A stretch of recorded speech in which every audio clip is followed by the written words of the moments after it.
reported by various media outlets. Let's start with the Daily Graphic. They say Charles Bissiou dodges OSP invitation. The custodian says OSP hunts for Charles Bissiou. The Herald says special prosecutor reveals Charles Bissiou sacked from presidency as he and his lawyers play kwani over missing gold, excavators, cars, and money. Daily Guide says special prosecutor chases Bissiou over seized gold, excavators, cars. The Republic Press says Charles Bissiou wanted. City Newsroom says court stops special prosecutor from arresting Charles Bissiou. And still with City Newsroom, they say we don't need a warrant to arrest a suspect. That's the OSP speaking. So those are some angles around the OSP versus Charles Bissiou issue. Let's go to another issue to do with President Mahama and the minority, the majority, the president, energy minister over which government got either into the Dumsor era. So let's see how that story was reported. We start with a new publisher. They say Mahama Dum Nana Addo so Akufo-Addo jabs Mahama. The Chronicle says Dumsor is Mahama's record. I am not interested in taking it from him. Akufo-Addo speaking over there. City Newsroom, Mahama cannot be blamed for current energy sector debt. John Jinapor speaking over there. And still with City Newsroom, Mahama's energy agreements cost over $320 million for unused power. Atta Achia speaking over there. Let's move on to some other stories. Let's go to the one to do with the police gunning down some 5 land guards, and let's see how that story was brought by the various media outlets to you. Let's start with the Ghanaian Times. They say police gunned down 5 robbers, seized vehicle, motorbikes, weapons, ammunition at Otiano. The Chronicle says police dispatch 5 land guards during gun battle. Daily Guide says 5 shot dead in police crossfire. Republic Press crossfire at Botiano. 5 land guards gunned down. City Newsroom, land guards killing. Botiano Traditional Council petitions Parliament. Still with City Newsroom, Parliament to probe killing of 5 suspected land guards at Botiano. And we'll wrap up with City Newsroom. Bureau of Public Safety calls for independent probe into Botiano police shooting. We'll move away from that and we'll go to the story to do with the immigration officer foiling an attempted kidnapping. And City Newsroom has that story. They say immigration officer foils attempted kidnapping along Nsawam Amasaman Highway. And then finally, we'll look at the Boko conflict, where we know the Asantehene is now mediating the peace talks, and City Newsroom has that story. It says Boko conflict, Asantehene invites parties for mediation.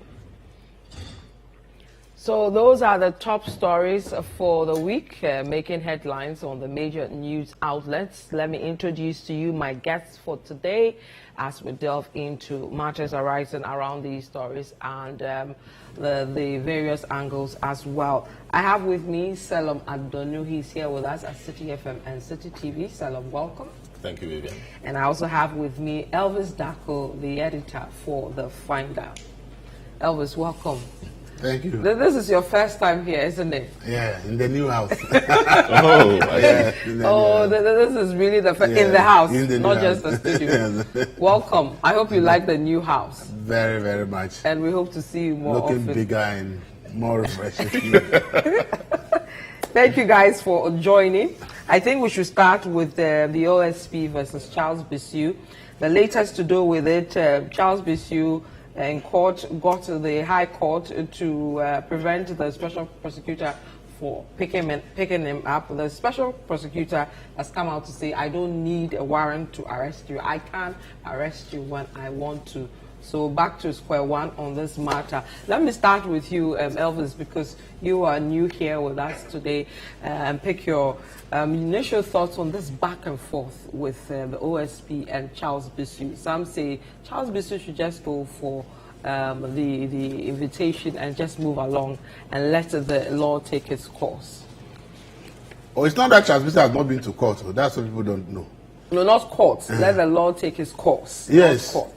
Actually, Charles Bisu has filed some documents in the court trying to prevent the hearing of the case.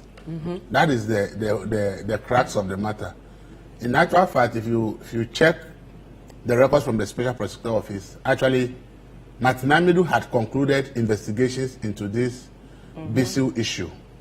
You remember that it was as a result of this Anas investigation to Galamsey. Yeah. And when the issue was referred to the CID, Anas said he prefers the special prosecutor as opposed to the CID. So the case was referred to Martin Amidu at that time. And by the time he left office, he had concluded investigations in the matter and was ready to go to court. So when the new special prosecutor took office, he also looked at whatever Martin Amidu has done and decided to send the case to court. And then when the case went to court, Bisu's lawyers filed documents in court trying to prevent the special prosecutor from going ahead with the prosecution against him. And that had been in court back, forth. And I think that was what informed the decision of the special prosecutor to actually file for an arrest warrant.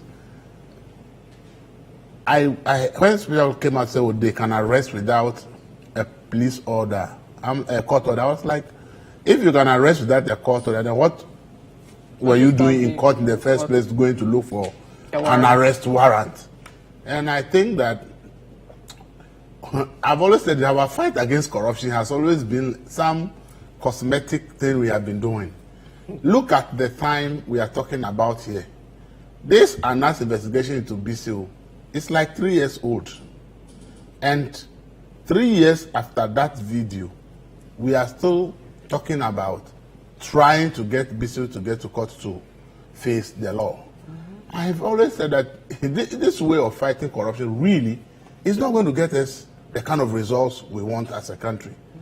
And I've always said that, see, until we take a second look at the fight against corruption, we will really struggle to really make any meaningful inroads. The sense being that, see, when major cases like this one, Charles Bisu was a presidential staffer at the time that this video popped up. So really he was holding a very important position at the presidency, not anywhere, he was at the presidency.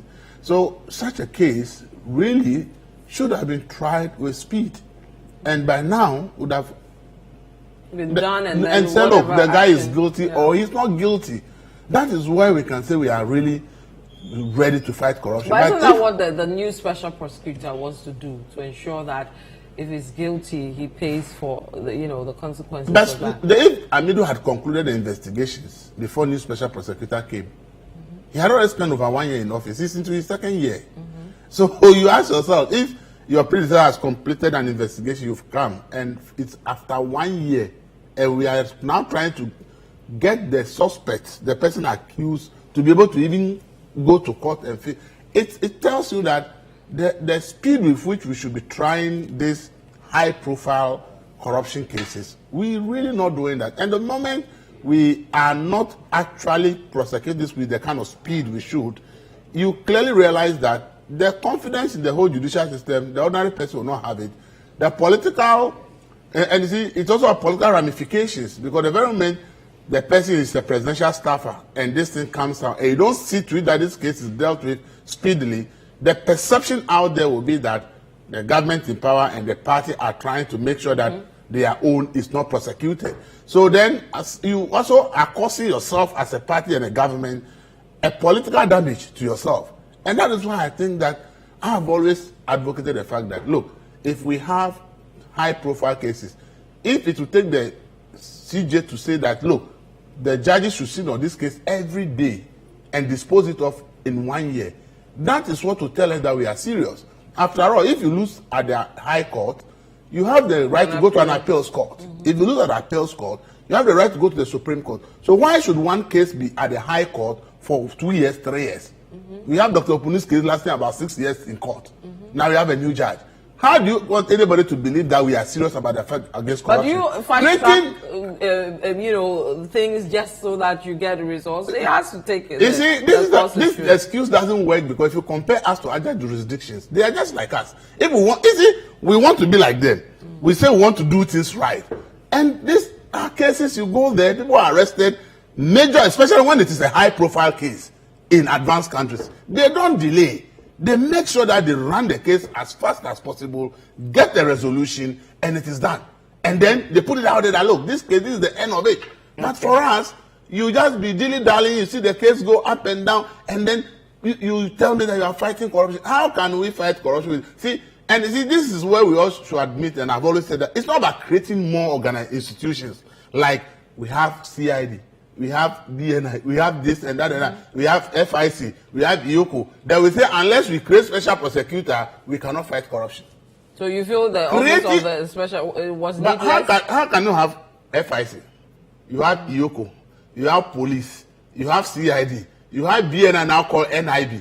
You have so many organizations. You even have SHRAJ. You have so many organizations that are supposed to help us fight corruption. Okay. And we sit there and say, all of them, when we create an organization, what that means is that all of them are ineffective in fighting high-profile corruption. So they have to go and bring another body called special prosecutor. Special prosecutor of this is about 3 or 4 years. Who has been successfully prosecuted by this special prosecutor office? Amidu, how many cases was he able to do with before he left office? 1. Mahama Yarga. And at the end, Mahama actually won the case. This newspaper, how many people was he able to prosecute? Let me bring in Selo. He's a lawyer too. Let us understand the legalities around this, especially to do with the fact that the court tried to stop the special prosecutor from arresting Mr. Bisu.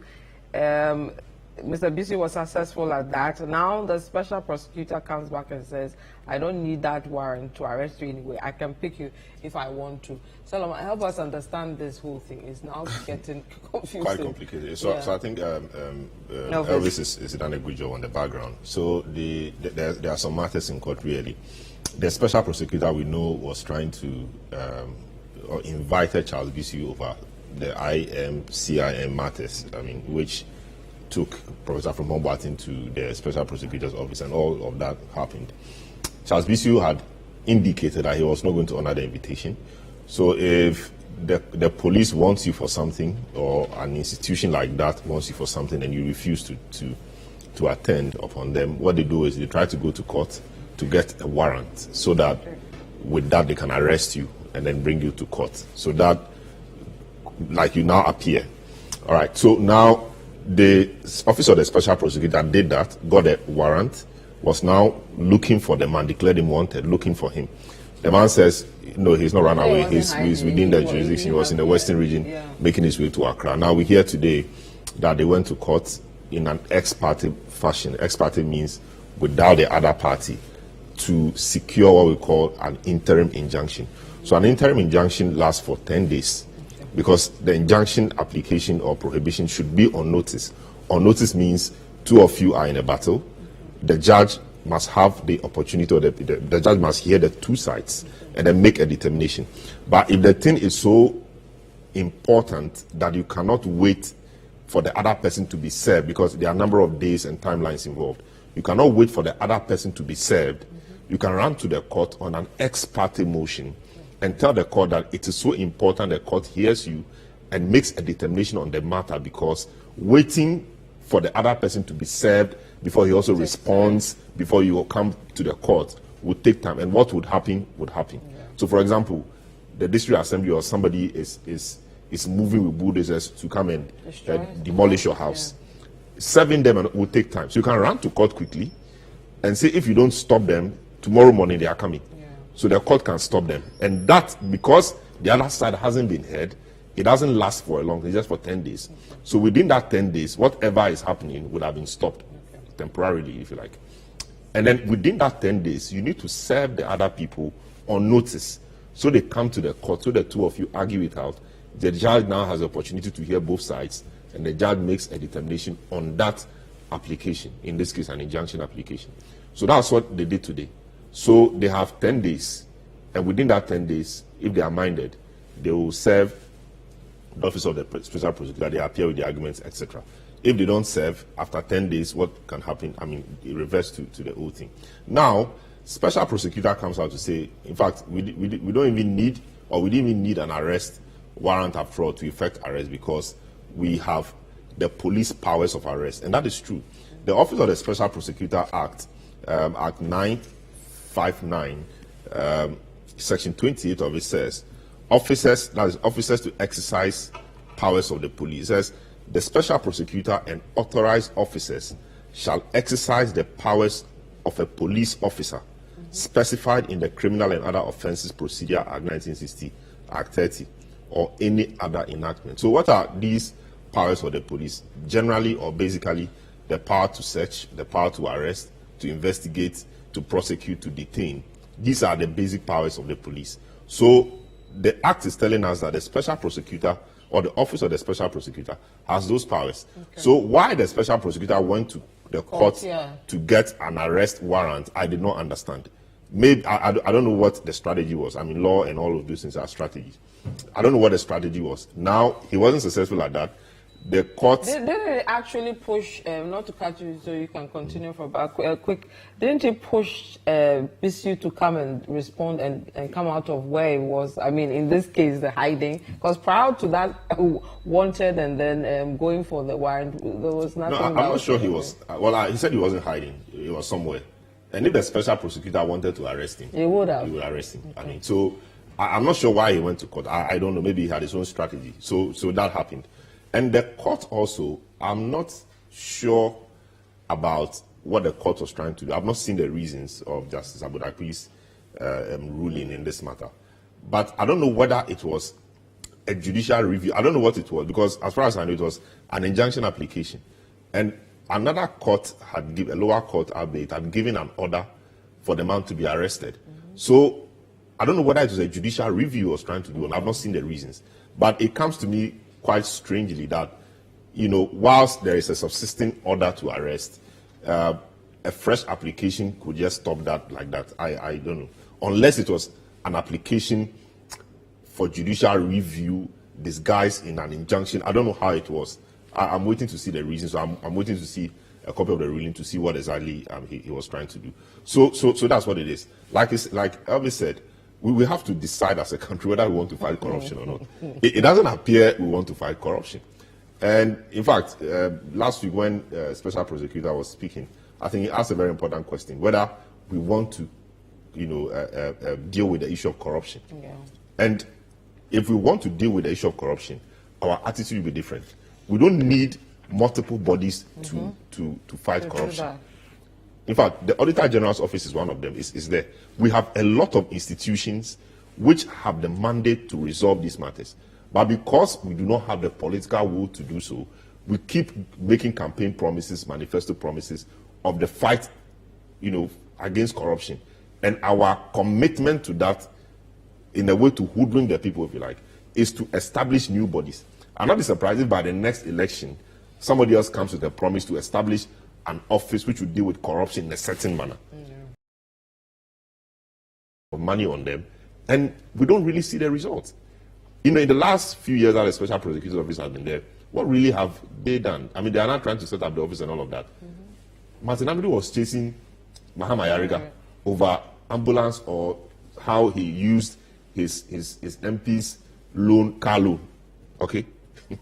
But why isn't it perhaps this whole corruption thing, with all of these big gargantuan corruption matters we have? But isn't it because, and I'm playing the devil's advocate here, yes, that perhaps it's not as easy as it looks? And going to court to say, you are the lawyer, you need your facts and your evidence. Yes. Isn't that so? For example, the media coalition against Galamsey, Ken Ashigbe, has always been saying that in the case of the Akunta mine, they've provided a lot of evidence. I don't know whether the evidence will be sufficient or not, but at least they've provided a lot of evidence.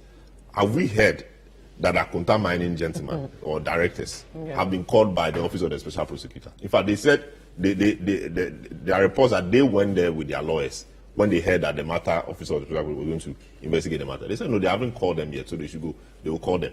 So this is something which is, and it's not difficult to find out. Is there a forest reserve? Yes. Are you mining the forest reserve? Yes. Were you supposed to be mining there? No. Simple. May not be very simple, but appears quite clear-cut. Yeah. We've left that. We are not interested in that, and we are chasing other things. How somebody uses car loan to buy 2 cars or second-hand car. You know, we are not serious. That's what it is. And so all these, so look at the Frimpong Boateng matter, for example.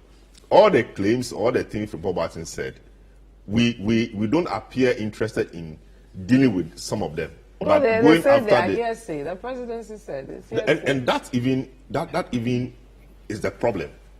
If your minister makes some of these claims against other appointees, I mean his colleague appointees, you don't say they are hearsay means what? He is the one telling you that this man called me and told me this. I went to confront this man here, and he said he won't do it or he will do it no matter what. I met with you and I reported Sir John to you. We're all sitting at the table, and I told you in front of him that this man is the danger to, or he is the problem is the problem of the Galamsey fight in the country. You only said you would deal with it. What's the name? Senior minister. They do something. Senior minister said these are his people. Leave them. They are walking about. There's a journalist involved. Money passed through his account. Did that, and that, and that. All of these things are sitting there. And we don't appear to care about them, but we are going after what is not really the problem. So we don't want to solve it. We just want to appear like we are solving the problem, but they are not solving it, and they know it themselves. So when they meet behind the scenes, they talk and they laugh at us because we think that they should be serious in fighting it, and they are also shocked that we think they are serious in fighting the corruption. It is a joke. It is a joke. It's really a joke. Where do we go from here? No, you see, this country, I said, we are fighting corruption wrongly, and it will never work. See, I've always told people that if Donald Trump is the one to instruct the FBI or CIA or any institution to do an investigation, like he would never have been investigated as a sitting president of America. Investigative bodies do not require any directive from a president to do investigations. But here, because we want political control over the institutions, the president of the day will now be issuing directives that this institution. Elsewhere, even if you post on social media that Elvis Daku stole 100 cedis of public money, $100, the investigative body have read, they will put surveillance on Elvis Daku and start chasing him to find out what he's doing. But here, instead of investigative body doing independent work to fight corruption, they wait for political directives before they fight. Then this is the main reason we are unable to fight corruption in this country. And we empower the organization and says that look for the corruption wherever they are. You don't need anybody to instruct you to fight corruption. We can never fight. Like, how should Frimpong Boateng be reported to the president that somebody is into Galamsey? The president is not the special prosecutor or the police. If you have been put in charge of a fight and you see somebody is doing the wrong thing, you report him to the investigative body to deal with him. But instead you are reporting to the president. Is the president the arresting authority? Is the president the prosecutor, the investigator, or the judge? So you see, the problem in this country is that when there is a major corruption scandal, every organization is scared to touch the case. And then when the politician, who is the president, says, go and investigate it, they will be running around as if they are doing something. At the end of the day, you realize that the story will just end somewhere. Until we get to that level. There's a major report being released today about Boris Johnson and party. He's not stealing of public money. Party during COVID. Even after he had left office, a committee was still set up to still investigate him. This is how people are serious in terms of how they want their direct country to be seen as fighting wrongdoing in society. But here, if you are nobody and you don't have money, that one, the police will arrest you without any directive. But then, when you know somebody, and they know you know somebody, or you are a little big person in society, they are all afraid to arrest you because they all see their positions as what? Dependent on appointments. That is why they can't, when they act, tomorrow they may lose their job. And that is the problem we have. So you see, we need to, why do you think that the Constitutional Review Commission recommended that we should have an independent police complaints commission? The white people rejected it. And the short committee did a job, and this government recommended the same body. The government says no, it's not part of your remit to be able to give it that recommendation. But doesn't it come back to your initial comment about we keep setting up all sorts of organizations when there are ones that can do no, you see, the Independent Police Complaints Commission, what it will do is that the politician will no longer have power and control over the police. Because now, there's an ombudsman that when you mess up in the police, you'll be dealt with. But for now, when a politician orders the policeman to do something, he has to do it because he's afraid that a political authority can get can sit on his promotion or transfer or something. So you see, we need to be able to sit up and say, look, the era of presidents or politicians telling investigative bodies that go and investigate this or go investigate, even if we can pass a law, we must pass a law and say no politician should give any direction publicly or secretly to any investigative body to do any work. We should be allowed to do their work, and that is why we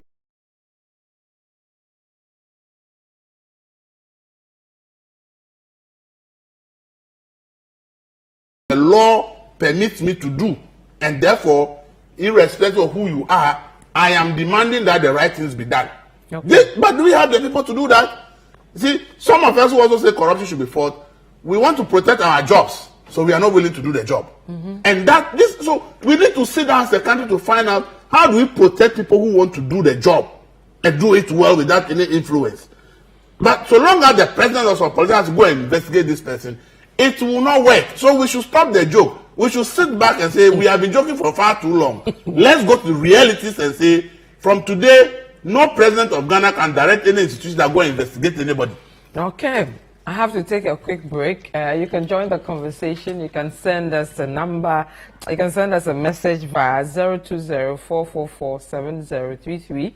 020-444-7033. When we come back, we'll look at the police gunning down some 5 land guards at Botiano. Do stay with us. We'll be right back.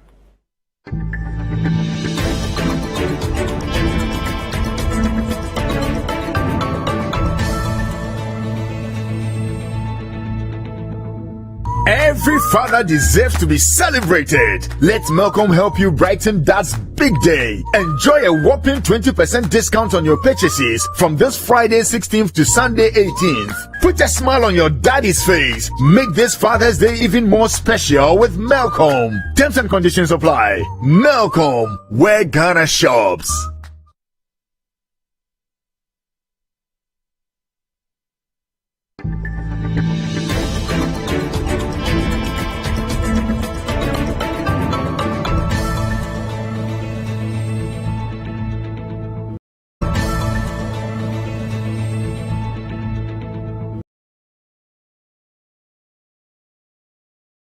I'm here with Selim Adonu as well as Elvis Darko. We're looking at some of the big stories for the week. We'll move to the police gunning down some 5 land guards at Botiano. But you can join the conversation. You can send us a message via WhatsApp on 020-444-7033. Before we move to the Botiano story, let me read some comments coming around what we're discussing to do with the special prosecutor.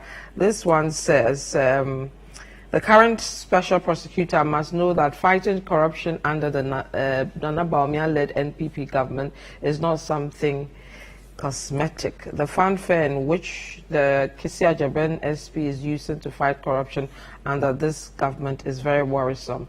Enough of the fanfare from the SP. And then you quote Proverbs 29:2. Salam, do you know what's at Proverbs 29:2? The other time, I think that's about the righteous being in power, and the wicked, and all of that. Okay, so I think it's something related to it. Interesting. And then this one says the winner takes all kind of democracy is a breeding ground for corruption. Kindly find out from your panelists for me if there's an alternative to this kind of democracy.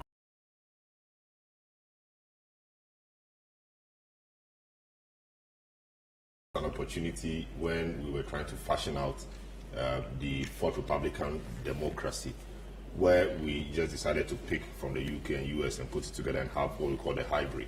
I thought that we could have seized the moment to do something for ourselves, our chieftaincy, democracy. We could have done something that would be unique to us. And I'm sure that would have responded to some of, this matter of corruption and the way we're trying to fight it. Others will argue that it is deeper than we think, because it goes into our culture, the traditions. Yeah. And you don't go to a chief's house empty-handed, okay? That's right. You don't refuse a gift. Yeah. All these things are ingrained in our culture. When an elder appeals to you to let something go, you have to let it go. So all of these, unlike in the West, where things are different, okay? So I thought that we could have used all of these, added a few things to it, to fashion out a system for ourselves. Yeah. And that system would have worked for us, maybe. But now we've taken from the people like 4 years. In 4 years, what can you do really? Yeah. I mean, first year you are settling. Second year you are chasing your opponents to ensure they are jailed and all of that. The only time you have to work is third year. And fourth year you are campaigning again. Because they do 4 years, we're also doing 4 years. But they are developed. They are developed. They have time to talk LGBT, and they have developed. You understand? But we are not there yet. But we just take everything that they tell us, and we want to do it. I thought we lost a major opportunity in how we would have made our governance system work, because we had a chieftaincy system which was working well before the.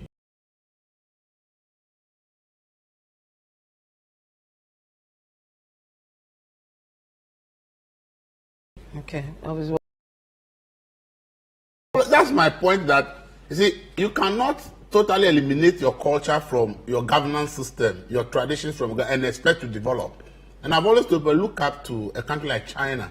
We say they are this, that, but one thing I love about them is that they have so much prioritized their culture in every aspect of their life, in every aspect of their governance. Look, we say culture is the way a group of people live. And if the way we live, we cannot incorporate it in governance, how do we expect the governance to be able to work for us? So this is why we are struggling. And you see, I've told people that the countries we are copying as democracy today, they were more high-handed with their people some years ago. Today I was listening to somebody talking about the fact that American President Woodrow Wilson actually jailed 5,000 people for speaking against America in the First World War, because they want to contain dissent. Today, America will tell us that they are the masters of democracy, so nobody can arrest you for that. Today, the kind of things that are happening. So you see, truth of the matter is that if we don't sit back, try to look at how well we can include our culture, tradition, and even religion into development. We say 70% of our people are like what? Christians, about 20% are Muslims. Put together, Christians and Muslims alone, about 90% of this country.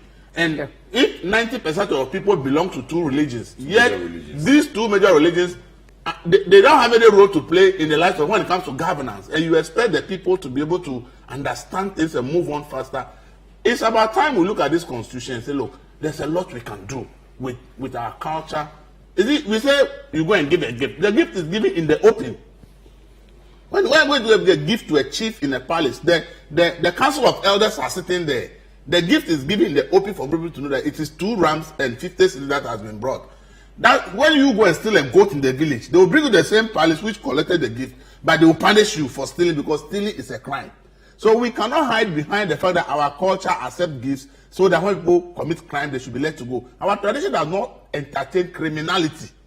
And now we want to use our culture to defend criminality. It is not true. A gift and criminality are 2 different things. So a chief will collect a gift, you can collect a gift, but when you go and steal the same goat, that one, the community will punish you. So we should not be high. So let's redefine ourselves and begin to understand that this is really what we stand for as a people. And we have a way of including in our system to help us. I think it will really, really go a long way. But the system we are in now, and see, the democracy we even adopt, it's not that what is written is bad. Though. It is we, those who are implementing it, who have decided to take advantage of it and use it to our own advantage. So we are not implementing what exactly that is there to help the people. It is only to the benefit of the few rich and powerful in society who have access to power. They benefit. But for the ordinary people, the same constitution really doesn't benefit them the way it benefits those in power, those who have authority. Okay, let's move to the police gunning down some 5 land guards at Botiano. Bureau of Public Safety is saying that there should be an independent probe into what happened. Parliament is to probe the killing of the 5 suspected land guards, and then the Botiano Traditional Council has also petitioned Parliament over the matter. Now they say that the people that were gunned down are not criminals, and this is just a shootout from the police. Should we go to the independent probe and look at what is happening? You see, that's why I mentioned the Independent Police Complaints Commission. If that body was there, they were going to use professional standards to judge what the police have gone to do there and determine whether indeed the police did the right thing or not. Now what about the PIPS? PIPS is there. PIPS is a cover-up organization. Yeah, PIPS is a cover-up organization. That is what you should understand. It's not there to serve you. It's trying to enforce standards. Within the service, they protect they check their. Why is that flick? They don't even publish their reports. I mean, when was the last time I saw a PIPS report? See, institutions are supposed to serve members of the public. They are supposed to serve us. So whatever they are doing, we have the right to know. But it's their internal disciplinary body, so they decide to tell you what they are doing internally, or they don't want to tell you. You can't force them. But if we have a public institution, see, when the Asawasi incident happened, and we say they should be investigated, when you read the report that came out, actually it was established that some of the things the police said cannot be true, based on ballistic evidence that they established at the scene of the event. I have always said that if a civilian decides to exchange fire with a security person and you die, you deserve to die. That one, there's no doubt about it. That you, a civilian, decide to exchange gunfire with trained security personnel. If you die, you deserve to die. But we also know that there are circumstances where people are killed. Yet, we don't really get any accountability for those people. And if we are to deal with these issues, see, we did Asawasi. The report came. What did we do? We went and gave them some money and said compensation, right?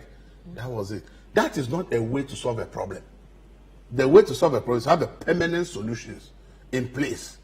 And when you enforce it, you get the answers. We'll go and do Botiano.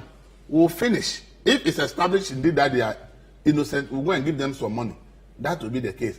It will happen again because we don't have standards and things in place that will make sure that these things do not repeat themselves. See, I have always said the fight against crime will only succeed when we, the citizens, support the security agencies. In this country, we also say it's our culture. We don't say bad things about people around us. So even if I know this boy is a land guard, if there's death, I will say it's not a land guard. He's a good boy, especially if he's dead. Yes. If we go to the funeral, the man is a criminal, but we read a tribute that the man is a saint. So Ghanaians, our attitude is not helping in the fight against landguardism. I'm not saying that it's not in reference to this. I'm talking about a general thing. Yeah. That Botiano area some there. People genuinely don't know their loved ones or relatives are involved in crime. That one too is there. Of course, and that is why you should not just go out there and also say the person is not into crime. Example is the one that happened in Kuransa. Yeah. The police were accused of killing the guy because he's not a criminal. The only thing that helped the police was that a suspect is in custody. And when they did their investigation, they went to meet the family. This is the evidence that the person you said is not a criminal. This is evidence to show he's involved in the crime. And they actually went to the family and presented the report to them.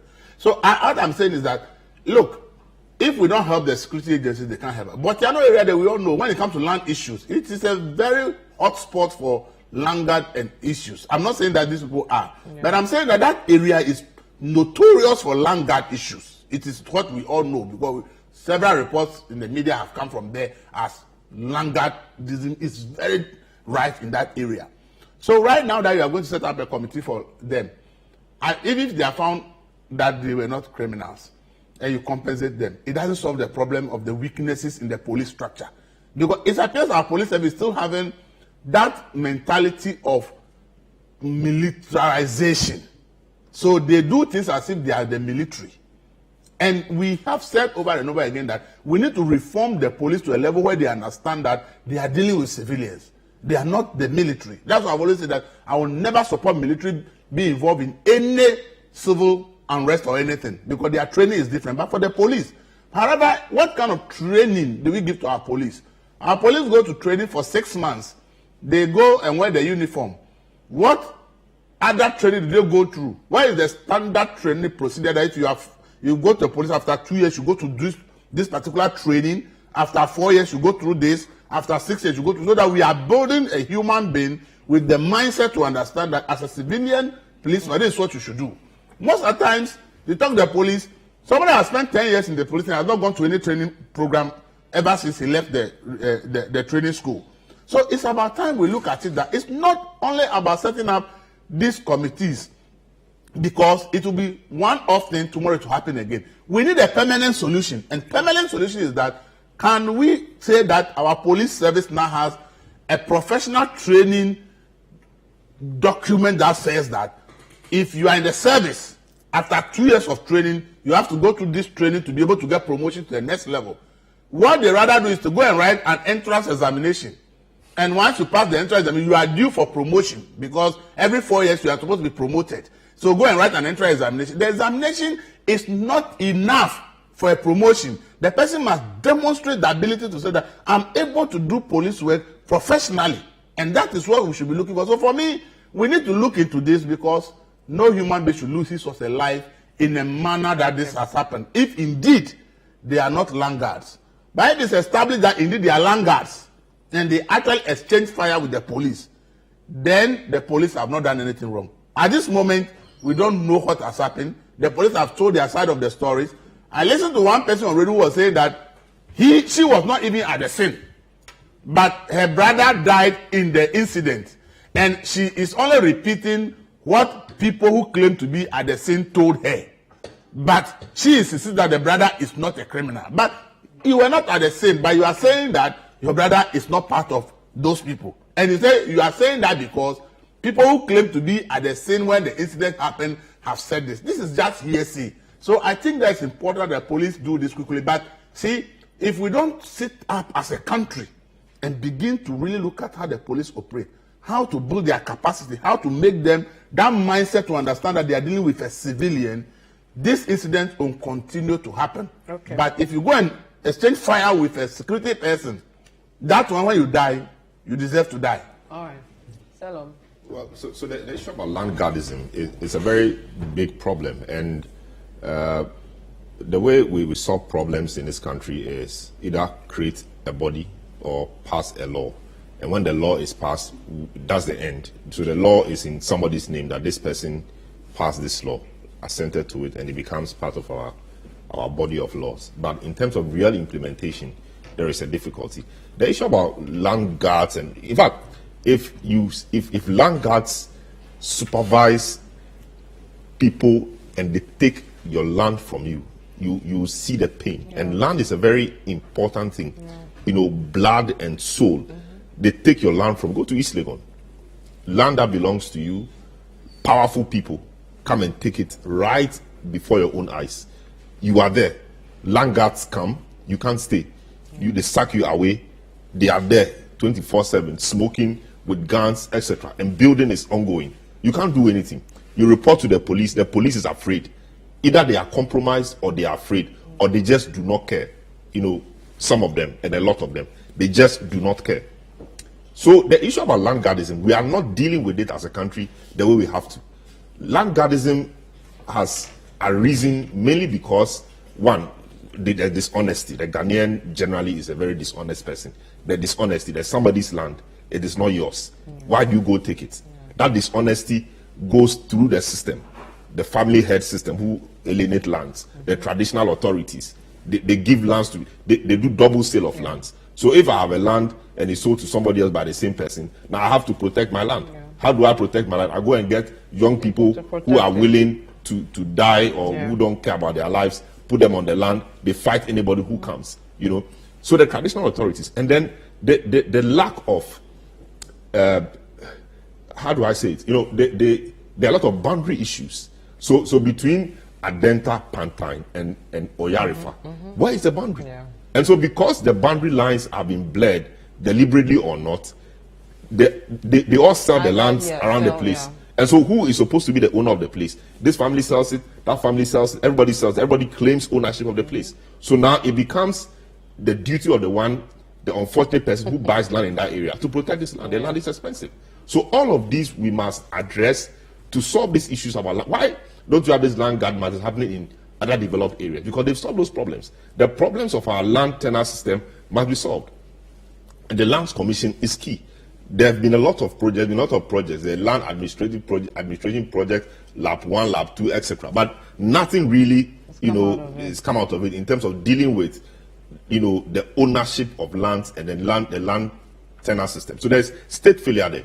Now, this issue about land guardism is festered. It's become worse. Why? Because the state has become seemingly impotent. The police has an anti-armed robbery department or unit and an anti-land guard unit. There's a property fraud. You report a case, sometimes they do well, but oftentimes you will regret even for going there. You will spend a lot of money, you may not even get anything. Some of the people before they come, they'd have gone to see the police people. So when you go and report, you've not done anything. You've rather even given information to your adversary. And an ordinary man going through all of this doesn't have the money. He's suffered to get the land. He will be forced to protect his land the way he will want to. And land guardism is wrong. So if you are protecting land in a manner that is not proper, the law will chase you. We have to look at that. The other problem is that people don't have confidence in the court system, the judicial system. They think it's slow. So you take a land matter to court, and it's expensive. Getting a lawyer, going to the legal, it's expensive. You take the matter to court, it takes a long time. You don't get results. The person fighting with you has more resources. It takes good lawyers or it takes a lawyer. You cannot. In the end, your land is taken away from you. We have to solve all of these things. And the matter of unemployment, these young guys, if they have something meaningful doing, I'm not sure a lot of them will be engaged in these matters. The question is, were they land guards or not? I do not know. And who even is a land guard? If I have land and I am on my land protecting my land, will you call me a land guard? It is my land, and I'm on my land, and I'm protecting my land. And it's interesting how the law defines the Act 999, the vigilantism and other related offenses are defines land guard. So land guard means a person who uses violence or the threat of violence to protect or guard land or property belonging to that person or another person. So if I'm on my land and somebody is coming in my own land, and I tell them, if you come here, I'll deal with myself. You call me a land guard? So we need to be sure about how a lot of these things are. I think that give me 30 seconds. I'll take a quick break. I need to pay the bills, and I'll come back to you to make your comment. We'll be right back.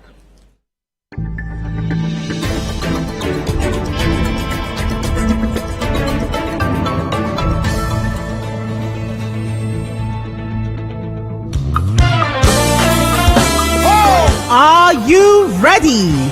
Put on your dancing shoes and join Reverend PJ Marquis Praise on the 6th Floor with a live recording of his second album titled Toda. Ministering alongside will be Pastor Edwin Attodatson, Pastor Isaiah Fosukwachi Jr., Perez Music, Joyful Way Incorporated, and Monarchs Praise. Venue, National Theatre. Date, Saturday the 17th of June 2023.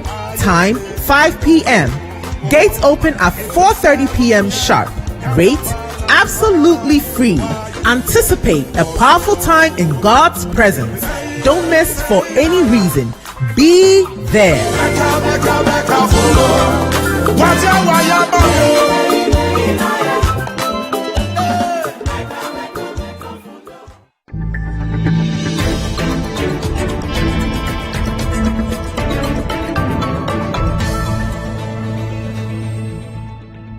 Welcome back to What the Papers Are Saying. My name is Vivian Kailoko. I'm here with Elvis Dako and Selim Adono. Selim, you're making some... Yeah. So were they land guards? I don't know. I'm not in a position to tell. But I know how the work of land guards can be, how brutal they can be, and how they can just kill people or maim people. I will support the police in their attempt to chase out land guards and to deal with the problems. But what I will not support is the police going after the wrong people. Yeah. So I support the investigations. I support the bipartisan or independent body or whatever to get into this matter. The police are not saints, especially, when we remember what happened in Asawasi, even the Adedempo, what's the name, bullion van shooting, and the suspects they went to get in some corner, and he said he shot the suspect, and the suspect, the real suspect was the only one who died. They are not saints, okay? So I will support an investigation to ensure that the right thing is done. The investigations will reveal whether they are or they were land guards and not what the family people are saying. Because, I mean, if my brother or somebody was involved in that, you want me to come and stand on radio and say the person was? No. And other reports said they were taking tolls from Sun Winners, a place that the chiefs have given to, and taking tolls. And I don't even know what that means. There are a lot of chiefs who assign people to other people's lands to go and win sand, and they give them protection. And so if they are winning sand on my land, I cannot come there. Anytime I come, the guys are armed and they chase me out. You can't tell me you are taking tolls there. So so we don't know. The investigation should reveal what it is. And let's take this out of the realms of politics, because the MP in the area is doing his work by reading a statement in Parliament, talking, the others supporting him, etc. So it's taking a political turn. All the colleagues have support. Let's do this independently. Let's get to the bottom of this, and let's have some real reforms in how our police will work, how we hope to deal with this land guard matter, because it is not getting better. It is rather getting worse. Go to areas like Pantine, Oyarefa, Botiano, East Legon, or the new areas, Shadow, and see how land guards are running riots over there, and they are very expensive.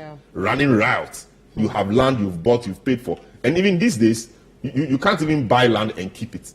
Because if you buy the land, the area is developing, they realize that this land, nobody is coming there. A big man will just enter, will just get there.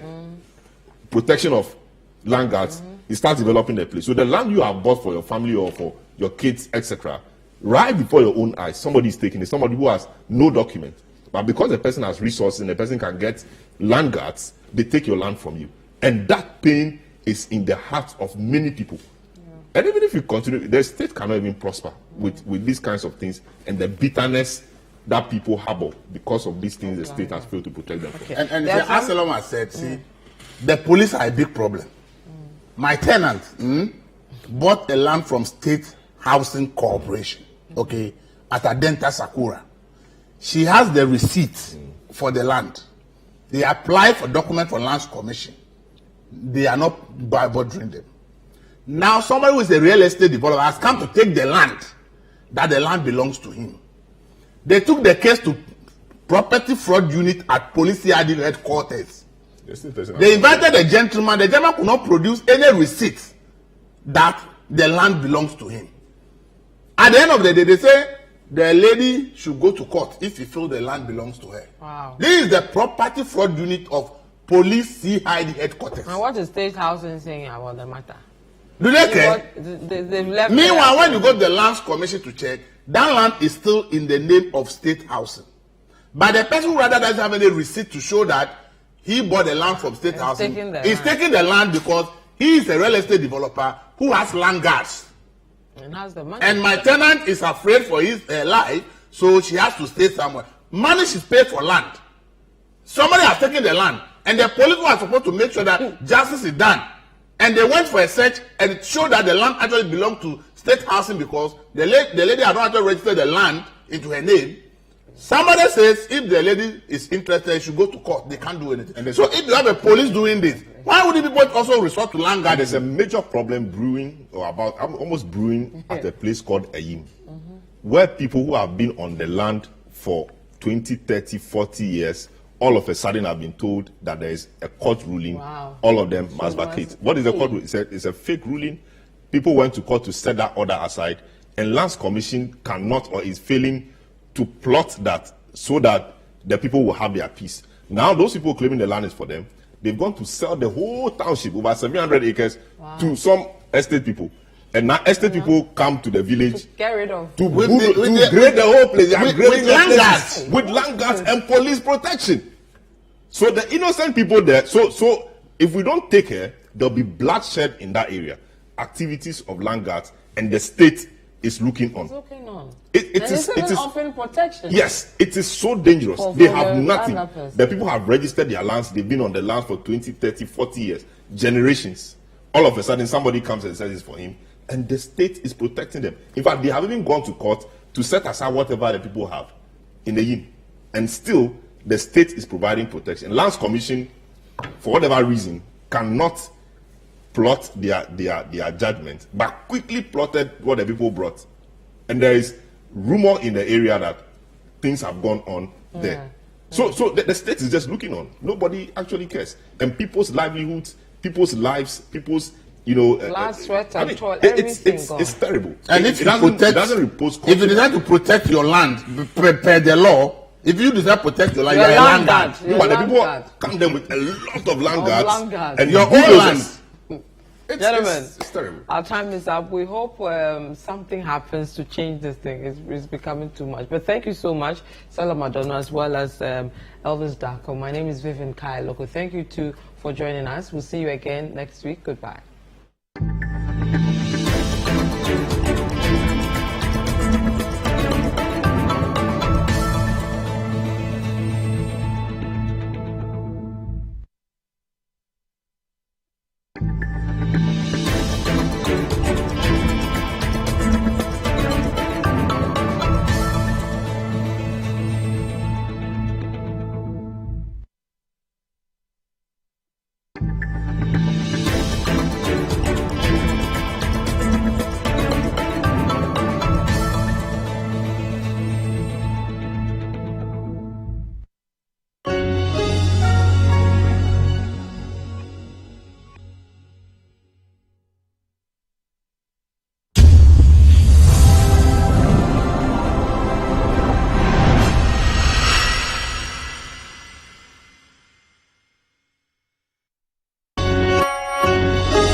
Hello and welcome to City Sports Roundup with me, Nathan Kwao.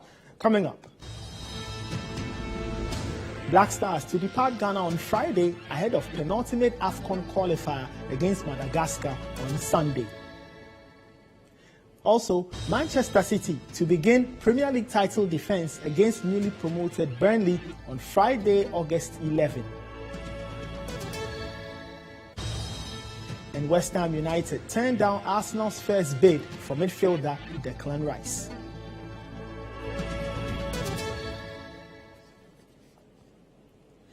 Let's get to the details of our stories now.